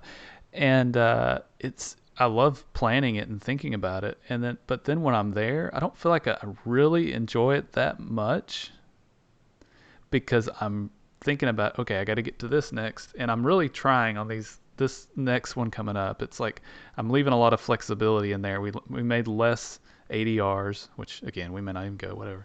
But and I want to try just kind of going with the flow because if we do happen to go, it's going to be packed. It's going to be crazy. It may not be packed. It may just be crazy. You may not be able to do everything you want to do. So I'm hoping it'll be more. My best advice, only because my family comes down to see me once a year. Yeah. It's my mom, my brother, my sister-in-law, and my grandmother, and they come and see me, and we do Universal and Disney. And the first couple of years they came, I was like you. I was like Mr. Itinerary, and I'm like, you guys want to do everything? We're doing everything. Meet you there at 5 a.m. It's like we would say until they would kick us out. And now, the last couple of years, it's kind of like they've done it every year. So they're kind of like, when we go to Universal, I'm like, what do you guys want to do? And Mom's like, well, I kind of want to do Fallon. And then can we go do ET? And I'm like, yeah, and whatever you want to do. Like, and we do everything, but it's like when you kind of go with the flow, especially because you never know what the day is going to be like. For sure. Now, I know there are people out there who are like, this is what the projection was last year. This is how the wait times were. And they do that kind of stuff. It's awesome, but you never know. And honestly, man, like that's some of the best times on a vacation. It's like when you're walking and then you look over and you see Jungle Cruise and you're like, it's only 20 minutes. Yeah. You guys want to go? While we're in line, I can look for a fast pass. Right. And we can do something afterwards. That's like I don't know, man. Because family time is very important. Yeah. And looking back now, like I just looked back on my photos in my iCloud, and I found some of us doing some funny stuff in the Jimmy Fallon line, waiting for the actual. We had to do the pre-show thing with the Roots twice. I don't know if you guys have done the attraction. Okay, so the Jimmy Fallon attraction, you go in, you're in Rockefeller Plaza, and they have it, and they go over the rules, and the Roots are playing a song, and you feel like you're in a studio audience. Something happened with the attraction, and they had to do it twice. So the second time around we were watching, we were like taking goofy photos, and we were using those filters and stuff they had on Snapchat. My brother had them, and they would give you like funky hairdos and stuff. And there's pictures of like being my grandmother and like doing that kind of stuff. I'm like, every time I go back to Jimmy Fallon and I ride that, I think about that. So you gotta all these families are like, you can't create memories at Disney anymore. And I'm like, yes, you can. Yeah. When you're in the queue, take pictures, video stuff, like, create those like little moments and stuff. Because you look back at like Abby and I, even being local, I look back on like photos all the time, and I'm like, do you remember when we were standing in this line? And she's like, yeah. And I'm like, that was the hottest day ever. We laugh about it now, but I don't know, man. I'd say just wing it, dude. Yeah, we're big planners, or at least me and my son are. My wife gets irritated because my son is like, okay, we're gonna do this, like just with anything, and makes these big plans. And my wife gets so frustrated because she's like, just chill out, man, because it may not happen the way you think it is, because he'll get upset, But it's because I have the spreadsheet for our trips, just because I want to make sure we get the things we want to get in, right? Because again, it's only every 2 years we go, but we're getting to where we've gone enough. Like I've been going since 2003 or something, and my wife, and pretty much every 2 years, my wife and I, and our son, this will be his fourth trip, I think, third or fourth trip. But it's like we're getting to where we've ridden everything, and I think we're getting closer to that point where we can really just wing it and say, okay, well, at least we got this in. Usually we take a day where we go do something different. Like last year we went to Legoland, and this year we don't have that built in, so we actually have an extra day at a park, I think. And that might be what we do, is just kind of take it easy, and especially I think the day we get there, we're going to just kind of do that. So I'm hopeful that we can do that and not worry about things. That's my goal. And just to relax. That's why I go with you, because I'm the laid back. Oh well, I still pull you around everywhere. So we got this dinner reservation. My family used to be all big about those dinner reservation things, and then finally, like, my mom's like, "Well, if we're gonna be at Magic Kingdom," she's like, "I kind of just want a hot dog for lunch." She's like, "Can we just get something to go?" And like, so like we go to like Casey's. So my mom and like them, they like Casey's Corner a lot, and they like. I always call it Cosmic Rays, but Cosmic Rays. There's a full name for it. Oh, that's all I know. Starlight Cafe, is that what it is? That's it, the Starlight Cafe. But they like that place. They like to do something quick because they're like, let's just eat something real quick and let's go, do something else. Yeah. But have you guys done everything at the Magic Kingdom? Probably not. That's the thing. It's like I have. Yeah, I haven't. I mean, we've never done the wizard thing. Like, we don't feel like we have enough time to spend doing what isn't, to go around to those things and do all that. But that seems like so much fun. It's fun. It's and just to go see everything. You're traveling though from like, I remember one time I did it and it was like, started off on Main Street and then I had to go all the way to like Adventureland and then I had to go all the way to like Tomorrowland and then I had to go back to Main Street and I was like, oh my gosh, okay, I'd rather just like, you guys haven't done like Tom Sawyer Island? Yeah, we did that the last time. So we did that the last time, and we did the Pirate Adventure, or not Pirate Adventure, the one where you get the that map. One's fun. Yes, that's fun. The Pirate Adventure. Cool. Yeah, that thing is awesome. And we tried to do the Agent P the last time, so it'll be the DuckTales next time. But so we tried. Yeah, I'm still trying to convince him to go to Hoop-Dee-Doo Review. I love it, and he's like, he's always like, I don't know. So here's the thing, though. It's like I'm trying to reduce those times where we're just sitting somewhere eating too, and it's. I mean, we're going to do Ohana this next time. I got a reservation, and we haven't done it in so long, and my son's never done it, so he'll like it. And but it's like I realized on the last trip that we had too many things reserved, so we spent our time trying to fit in other things around food. Yeah. And that's my life. I Yeah. always look forward to lunch and dinner and breakfast. I love eating. So, but the good thing is they've got so many good quick service places now, and you can do the mobile ordering and you can get in and out quick.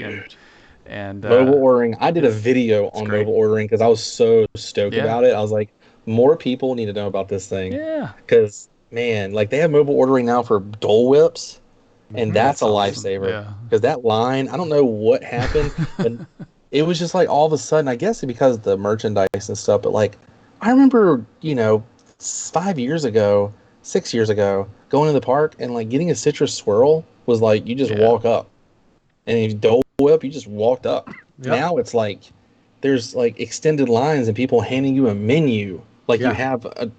Why do I need a menu? I know what I want. Yeah. I'm getting a Dole Whip, But it's like they're trying to keep you preoccupied, and it's like, holy jeez, man! That used to be for a hot minute. Turkey legs were like that. Everyone was obsessed with the Disney. They had merchandise. They had the T-shirts. Yeah. They had the smell things for your car, air fresheners. They had everything turkey leg. The turkey leg stand over in Adventureland used to be so long. And now it's the Dole Whip. Is the we'll have to wait and see what else becomes popular. Next? Yeah. Toronto roaster wrap thing. That thing is amazing. Oh yeah. Mobile ordering for that is nice. Yes. That's what I did last time. Just walk straight up and they just hand you one. We do mobile ordering at home with everything. I mean, if they don't have mobble ordering, we're now not. Now texting your wife something you want out of the refrigerator. It's not mobile ordering. Now, no, I mean like so Chick-fil-A. I don't even go into Chick-fil-A anymore because it's like you order it and go pick it up and you're out. You don't have to talk to anybody. And you get it quickly. And Jersey Mike's and all these places I can go to quickly for lunch. That are right near. Go get them and come back. Of course, you get all these points. You get free food and all. That's what Disney needs to do is have. You get all these points and you can get the free Dole Whip, right? But so it just made sense for us. We're like, once they turn that on, it's like, man, this is our place again. So we can eat these places. So I'm excited. They should do a discount thing at the parks because they'll never really do like a free thing. Yeah. But if they did like a buy 5 Dole Whips, the next one you get like 10% off or something. People who are non-pass holders, they would be stoked about it. They'd sell them. They give away some I noticed too. Publix. I don't know if you guys have Publix, but our Publix grocery store. I noticed last time I was there buying something, they said use the mobile app and you can pay for your stuff using your phone, so you don't have to touch anything. Yeah. And I was that's kind of smart. I think Walmart does that too, don't they? And Target does. I know Sam's Club does. I know Sam's Club. You could go in and just scan everything, and then just show them your phone on the way out. Yeah, and that's all you have to do. I think I'm going to start doing the Apple Pay thing. I know so many people who do that. Yeah, we do that. You just use your phone and scan your phone on the thing. Yeah. And you're good to go. Because one thing, you don't have to carry your debit card with you. I have a guy that I work with that he's a Mr. Apple, like everything, and he doesn't carry around a wallet for that reason because he likes to go and do that just to. I think part of it is just to show off. It's like, look at me. Just to show off. He's got this watch and all that, But it's so annoying. But it is really cool. We do it, I do it. My wife doesn't care for it, but I'll use the phone, and it's nice because it's you're done. Yeah. So I'm wondering if they're going to do something different. Like the last day the parks were open, we went. And they did not make anybody put their fingerprint down. Yeah, I think it was just scan your pass and go in. So I'm wondering if that's going to be the new. Now they're going to scan your temperature. Yep. And then you can I've heard about that. Yeah, somebody said they need to have some kind of scanner that will scan your temperature, check for metal, and all the things right as you go through, so that it's one. Maybe it's slow, but at least you're done, right? You just go through this one scanner. So they have these new thermometer things where they literally just like hold it up like against your forehead, and it's just like yeah. It stinks though, like if you like normally run high or something, they're gonna scan you, and you're gonna be like, no, that's my normal. Like, nope, sorry, you can't go in. It's like, oh, I don't know, man. That's so weird because I've seen so many people go to the theme parks who are sick as a dog. Yeah.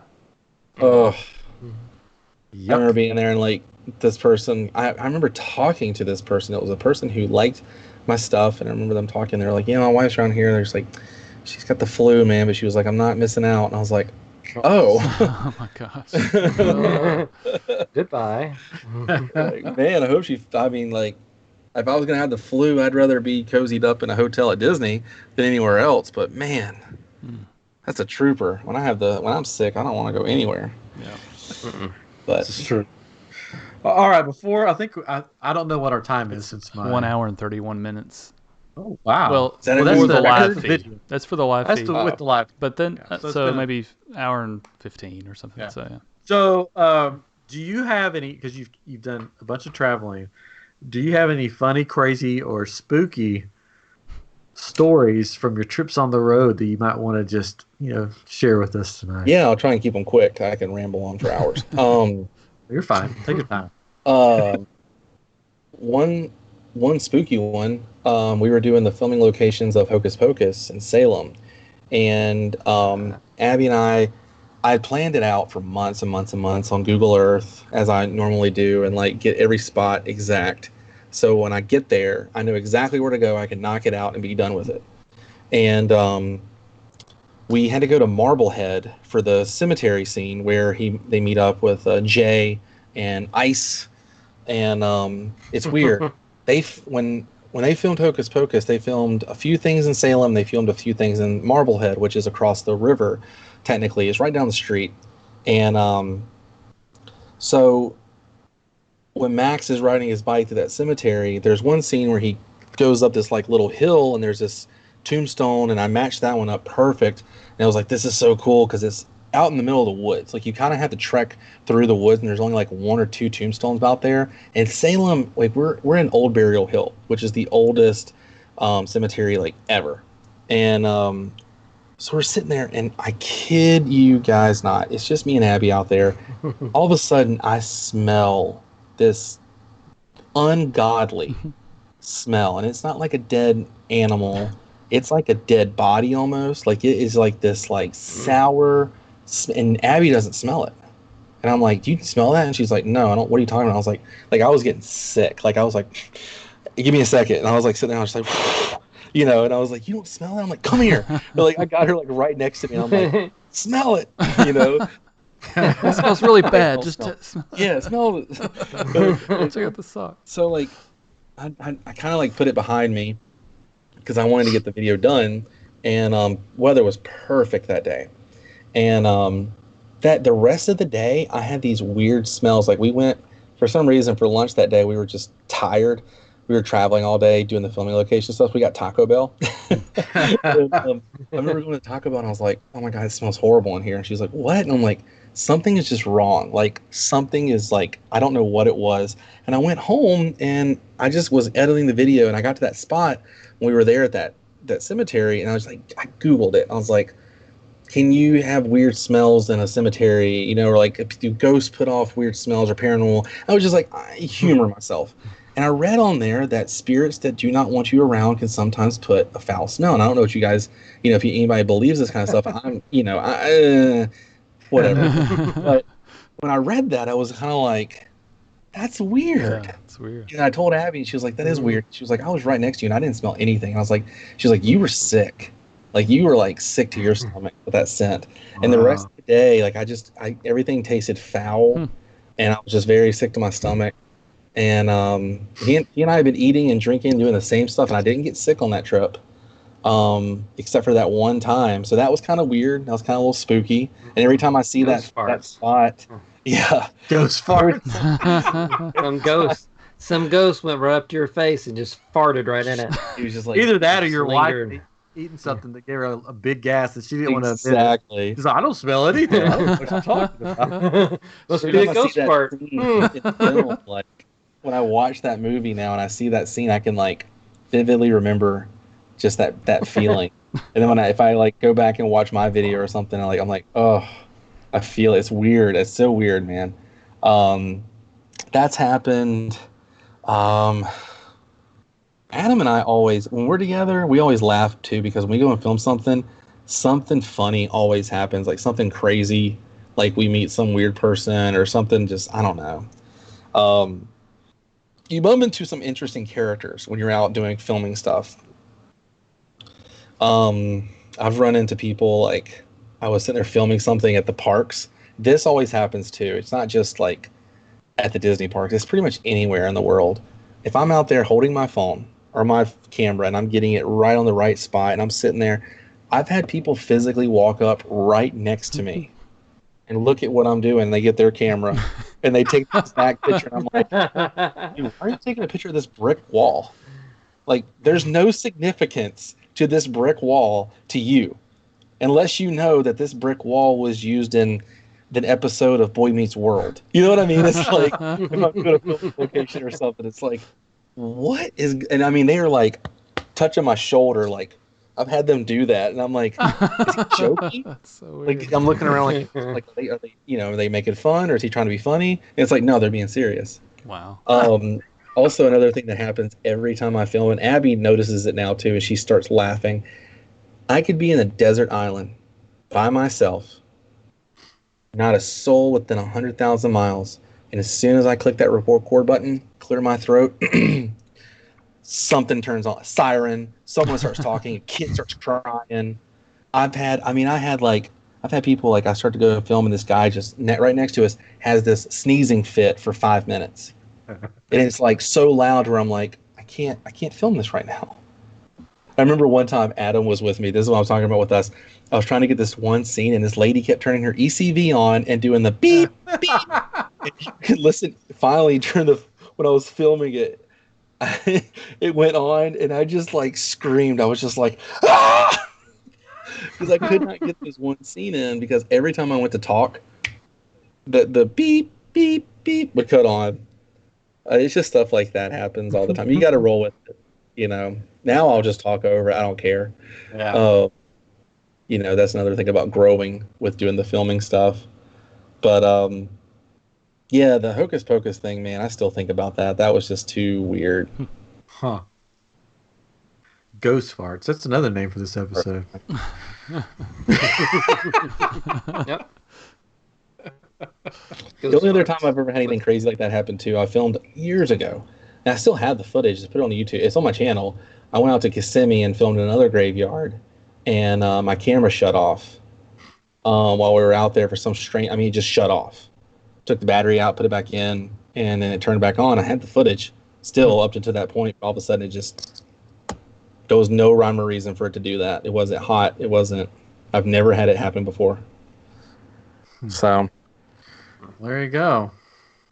Ghost farts and hamburgers. Yeah, man. Well, for those that didn't know, just wanted to clear it up. Adam is Adam the Woo. Sorry. Yeah. No, that's fine. I just know some of our listeners may not know. Adam the Woo is a cool guy too on YouTube. We haven't had him on the show yet. He's hard to get a hold of. So. Yeah. I've met him a couple of times and hung out with him. We went to Halloween Horror Nights one year with him and Tim Tracker and me. That was fun. But yeah, he's what? I went with them one year and we went and hung out with someone. What year was this?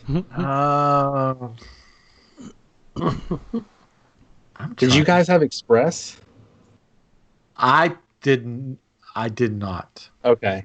This is before I started doing YouTube. This was like in 2014 or something. Yeah, it's been a long time ago. It may have been. It might have been you. So funny. It was.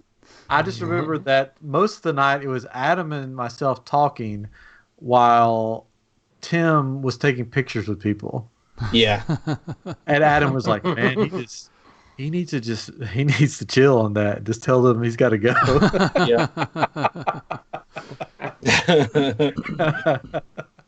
But yeah, that's when I still lived in Florida. So it's been a while back, but who knows? We could have been there together. Aww.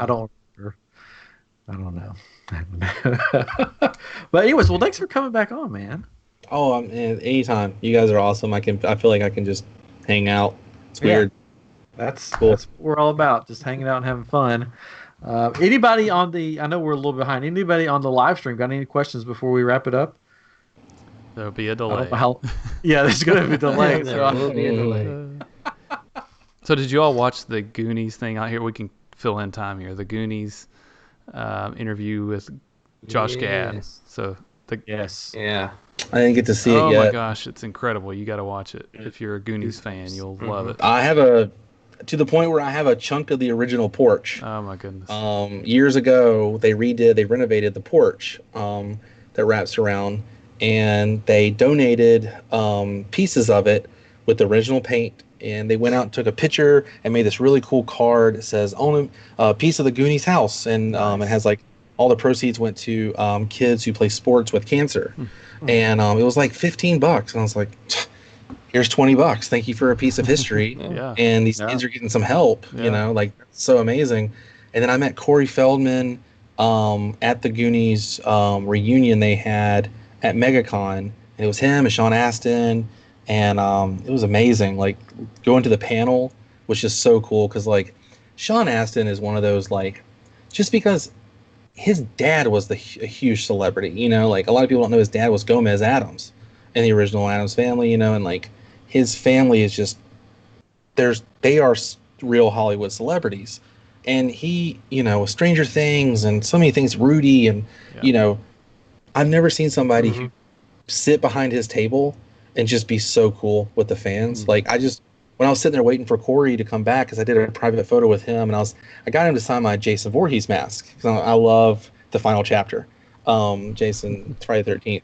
And I was sitting there watching Sean Astin talking to the fans and stuff, and they want to get a photo and stuff. He's like, well, come around, and he's like, you know, get the good angle. Is that, you know, and they take it. He's like, is that one you like? You sure you like that one? You know, and he's like, well, take a couple more just in case. You know, and he's like, do a live video or do a live photo just in case. You know, it's like, this dude is incredible. Like, you don't see a lot of that stuff, because I go to a lot of conventions. I meet a lot of celebrity people, and I don't know, man. He's up there on the list. So is Christopher Lloyd. I boldly I had the photo shoot thing with him at Spooky Empire here in Orlando the next day, but the first night he was just sitting there and no one was over at his table, like, for some strange reason. And so I just walked up to his handler and I said, can I talk to Chris for a minute? I'm not asking for anything for free. I have the photo shoot tomorrow. I just want to chit chat with him because I know that's going to be rushed. And she was like, yeah, he'd love it. Go ahead. So I just walked over to him and I'm just like, hey, Chris. And he's just like, hey, how you doing? Shook my hand and we started talking about Pasadena and the filming location area for Back to the Future, and then started talking about Taxi. And then when I brought up Switchblade Sam, which was the character he played in Dennis the Menace, his eyes kind of like lit up, and he was like, well, I'll tell you about that one. You know, and it's like goes into this whole thing, and I was like, blows my mind that Nick Castle directed that movie, who was Michael Myers, the original Michael Myers. And he like looked at me and he was just like, yeah. And then I was like, it's also a Back to the Future reunion with you and Leah Thompson. And he was so stoked about Dennis the Menace. That was cool to me. Like, because I'm sure he's like, yeah, great Scott, la la la, you know. 1.21. I get it, dude. I get it. You don't want to, you know. But with him, man, he lit up with Dennis the Menace. That was so cool. That's awesome. We do have a YouTube question. Cool. If you have any recommendations for the Orlando area that isn't a theme park, what would it be? I have several. If you're looking for like a local place where you can just park, walk down the street, and there's shopping and local restaurants and just, I don't know, a small town feel that's not far from Disney, Winter Garden. There's a lot of good places to eat in that area. It's literally like 15 minutes behind the Magic Kingdom. It's a small little town. People ride go-karts locally. That's how they get to places. And the cops are cool with it. They have car shows there. Old Town is kind of along the lines of like an amusement thing. There's a lot of stores and there's a haunted house. But like, you can get cheap beer and you can get $1.50 Pepsi in a bottle and walk around and drink it. And there's karaoke, and there's usually every Saturday night or Friday and Saturday night they have car shows there. They're free. Walk around, look at classic cars, and you're right there on Highway 192, so it's not far from the resorts. And get down to like some old Florida spots like Lakeland and Winter Haven. I've been doing some filming for the next couple of days down in those spots, and I don't know what kind of time you have to kill on your vacation if you're coming down for a vacation, but like there's so many good antique stores down there. There's an old theater called the Polk Theater. It's an old movie theater to the point where when they show stuff, they have an organist who plays beforehand, just like you would back in the day. Cool. I don't know. There's just so many cool. Kind of get lost. Like I always recommend people just to. Here's how you can remember how to get back to your resort. Interstate 4. You have I-4 East and I-4 West. I-4 West will always take you towards Walt Disney World. I-4 East is everything else. So go get lost and then just ask somebody, hey, I need to get back to I-4 West towards Disney? And they'll tell you exactly where to go. And just there's so many cool little places. Downtown Orlando is a beautiful little it's such a small, big city. Everyone's so friendly. And I don't know, man. I've always had really good times when I go downtown. I've never had a bad experience. So that's what I recommend. Awesome. There's like I'm trying to remember the name of this. It's like a small town that's near Orlando that my wife and I went to one time, and it's such a neat place. It was like you're stepping back in time almost, but I can't remember the name of it. It wasn't Celebration. No. Okay. It was like Chris. It reminded me of Jonesboro. You've got Windermere, you've got Winter Garden, you've got Winter Park. These are all little areas like that. Like they'll have like cute little downtown, Main Street and a town square type thing. Yeah, I'm not gonna find it. I don't remember. And it was very like it was like on a hill. It was like very hilly, which was odd for Florida. Claremont has a lot of hills. Yeah, I don't remember. Claremont. We ate old ice cream parlor. It was cool. I don't know. Maybe I stepped back in time. Maybe I stepped into a time machine. Went through a rift. You went to Pleasantville? Pleasantville, yes. Pleasantville. Oh well, I'll remember it as soon as we. As soon as we get off the air. Anyways, well, thank you again. Yeah, thank you guys. It was fun. Hopefully, maybe in October, we'll both be in the same place, and we could at least say hello in person. Absolutely. I'll take you. We'll meet up in Star Wars Land, your favorite place. Yeah, man. Hey, that's the thing. Real quick though, I do like Batu. That area is cool, man. Like it's fun. Yeah. I always go and I always like to check out all the stuff because I mean, like I always said, Star Wars stuff is eye candy. It's cool looking. Yeah. You can't help but be stoked when you see something. Yeah. It is. You're not going to have to worry about me buying something. That piece of merchandise will always be there for you because I'm not going to get it. So I'm helping you guys out. Yeah, that's my problem with that too. I want to buy everything. Yeah. And I wasn't like that before Disney. I rarely bought like souvenirs from Disney. Yeah. But I too, it gets me every time. Anyways, well, thank you. This I guess I should wrap up the recording and then we'll wrap up the live stream, even though I don't have the recording now. We'll figure that out. Anyway, this has been episode 145 of I Am Geek, and we will talk with you next week. Blah, blah. But we're still on the live stream. Yeah. Anyways. So fun times. I'm at a loss for words. I don't know. I'm all flustered from our computer crap. I know. It's terrible. You weren't gone for long, man. We literally just had like a conversation about not riding attractions and just walking around doing stuff like that. I'm just bummed that I lost the recording. That it just went away. Oh well. What are you gonna do? What are you gonna do? It's the world we live in now. These are the plans we're given. The trying time. Oh, I forgot you can tell the people on the live stream. I was going to hand it to you, and you can plug away. Oh, Where can people find you? It's easy. Everything is under World of Micah. Everything is YouTube, World of Micah, Instagram. I don't use Twitter anymore. I rarely get on it. I just found like I was getting more response off Instagram. Yeah. Alone. I don't use I barely post on the Facebook page. I don't know. Twitter to me, man, it's just people get on there and they're just miserable. It seems like they're sitting there. They're like, well, here I am at Magic Kingdom, and I got a free fast pass for Haunted Mansion. Still sucks though because we don't have this and this and this. And I'm like, it's how it always is, man. It's just like, oh man, on Instagram you just like a picture. Yeah, and that's cool. You can say more. I don't know. That's cool with me. This is true. Yeah. All right. Well, stay safe out there, man.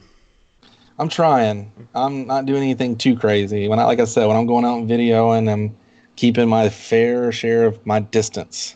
Yeah. So. Yeah. Well, if you talk to Adam, tell him I said hi. He won't know who I am. But that guy Ryan. Absolutely will. We were texting each other about Ernest. The other day.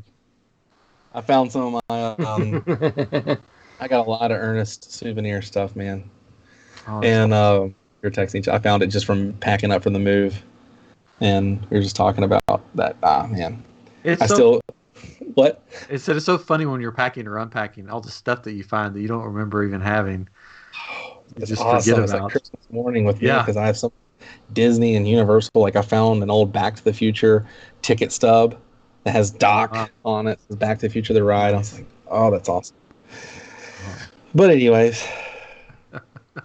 that was a funny thing. I think I may have saw it on Twitter. It was funny. It's like while everything is shut down, can somebody please sneak into Universal Studios and turn the Simpsons ride back into the Back to the Future ride?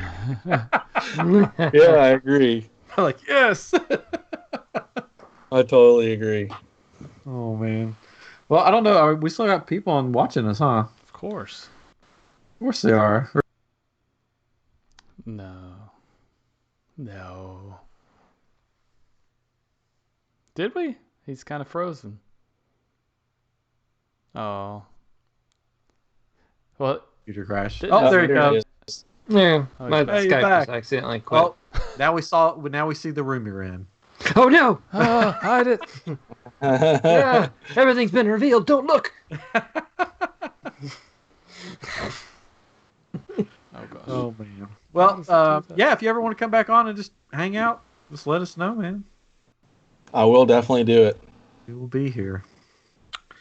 All right. Should we sign off on the live stream? We should. Andrew? Yeah. I have a problem with Chris's picture for some reason. He's huge on there, but anyways. Oh well. Yeah. When he came back in. All right. We're signing off. Thank you for watching. And remember, just listen to the podcast too. We need to listen to. Tell your friends, family. Tell your parents or your grandparents that Ronnie McDowell's coming on, because I'm sure they're gonna want to check that out. And then check us out on social media, iamGEEK Show. And if you want a t-shirt, go to shop.spreadshirt.com/iamGEEK. Yeah, right? Yeah, for all your t-shirts and shirt needs, because we all need shirts. I don't know. We do. Getting late. I need more shirts. Anyways. All right, and check us out on Twitch. We'll be on there playing. Fun to watch. Just search for iamGEEK or iamGEEK Show. iamGEEK Show, yes. Yeah, we'll get on there and play some because we're such big gamers. Anyway, so good out everybody on YouTube, and we'll talk with you Sunday, I guess. Yeah. Yeah. All right. Bye. Bye.